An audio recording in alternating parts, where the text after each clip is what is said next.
Okay, so a couple things to address with this comment. I think the commenter is using omnipotence. They actually meant omniscience, to know everything. And there are multiple definitions of omniscience. One definition this commenter seems to be using is omniscient, as in God knows everything, and that includes things that have not happened yet. God knows the future. That is not the definition of omniscience that I use.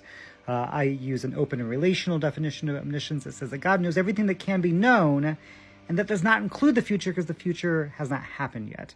That God has a real relationship, a moment-by-moment relationship with time, that the future cannot be known because it doesn't exist. God can make predictions, but God actually is engaged in real risk by engaging with creation. 2, this is not that kind of story, okay? So the Genesis 2 and 3 story, you can't take sort of the entirety of Jewish or Christian theology and bring it into that narrative. It's not what the narrative is trying to do. The narrative is answering very specific, particular questions about the origin of pain and evil to some extent, and explaining why creation sort of went awry. And they are not working, the author is not working with a modern sort of Platonic definition of omniscience to make their point.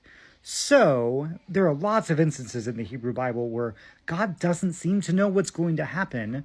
And that's not what this author is trying to imply either. God puts them in a situation that is good for them, good for Adam and Eve, and then they manage to fuck it up. That's not on God, that's on the people. Again, you can't take later theological ideas and backwards import them into a much older story with different theological assumptions.